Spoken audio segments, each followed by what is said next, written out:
মনে করেন আগামী ত্রয়োদশ সংসদ নির্বাচনে বিএনপি, জামাত অথবা অন্য কোনো দল সরকার গঠন করলো।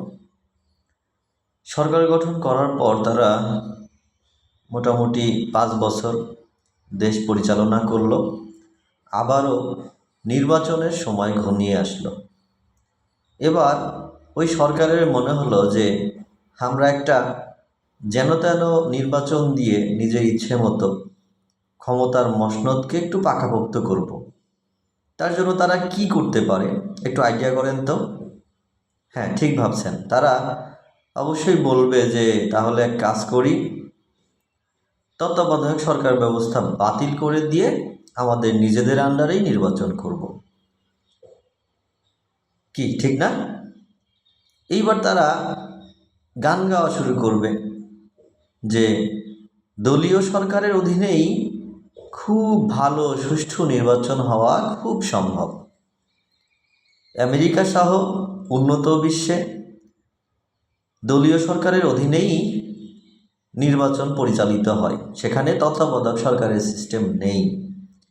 তাই আমাদের দেশেও তত্ত্বাবধায়ক সরকার ব্যবস্থা থাকা উচিত না। আবার কেউ কেউ এটাও বলতে পারে যে তত্ত্বাবধায়ক সরকার ব্যবস্থা চালু হলে ফখরুদ্দিনের মতো ক্ষমতায় বসে দেশকে অস্থিতিশীল করতে পারে।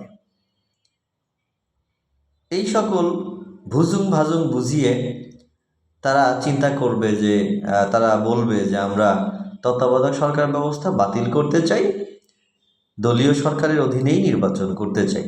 তার জন্য সংবিধান থেকে তত্ত্বাবধায়ক সরকার ব্যবস্থা ডাস্টবিনে নিক্ষেপ করতে হবে, তত্ত্বাবধায়ক সরকার ব্যবস্থা থাকা যাবে না। এইবার তারা কি করবে? বর্তমান নিয়ম অনুসারে তত্ত্বাবধায়ক সরকার ব্যবস্থা যদি বাতিল করতে চায় সংবিধান থেকে, তাহলে সংসদের 2/3 সদস্যের সমর্থন পেলেই চলবে। এখন একটা দলের জাতীয় সংসদের 2/3 সমর্থন নিয়ে একটা আইন পরিবর্তন করা, এটা খুবই সহজ একটা কাজ। 2/3 সমর্থন নিয়ে তারা খুব সহজেই তত্ত্বাবধায়ক সরকার ব্যবস্থাকে ডাস্টবিনে নিক্ষেপ করে একটা আমিডামি নির্বাচন দিয়ে নিজেদের ক্ষমতার মসনদ পাকাপোক্ত করে বসবে। আর বিরোধী দলগুলা যথারীতি হা হুতাশ করা ছাড়া তাদের আর কিছুই করার থাকবে না। আচ্ছা ভাবুন তো, যদি জুলাই সনদ পাশ হয়, তাহলে তত্ত্বাবধায়ক সরকার ব্যবস্থা বাতিল করতে চাইলে সরকারের কি কি করা লাগবে, কোন কোন প্রসেসের মধ্যে দিয়ে যেতে হবে, এটা একটু জানা দরকার। মনে করেন জুলাই সনদ পাশ হলো, পাশ হওয়ার পরে জুলাই সনদ অনুসারে 100 সদস্য বিশিষ্ট সংসদের একটা উচ্চকক্ষ গঠিত হবে, যেখানে পিআর পদ্ধতিতে সদস্য সংখ্যা নির্ধারণ করা হবে। যেই দল যত শতাংশ ভোট পাবে ঠিক ততটি আসন উচ্চকক্ষে পাবে। তো এবার আসেন, সরকার যদি তত্ত্বাবধায়ক সরকার ব্যবস্থা বাতিল করতে চায় তাহলে কি করবে? তাহলে তাদেরকে প্রথমে সংসদের নিম্নকক্ষের 2/3 সমর্থন পেতে হবে।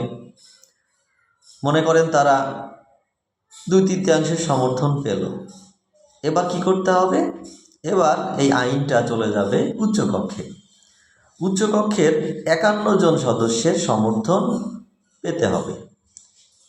তো উচ্চকক্ষে 51 জন সদস্যের সমর্থন পাওয়া পিআর পদ্ধতির কারণে এক প্রকার অসম্ভবই বটে।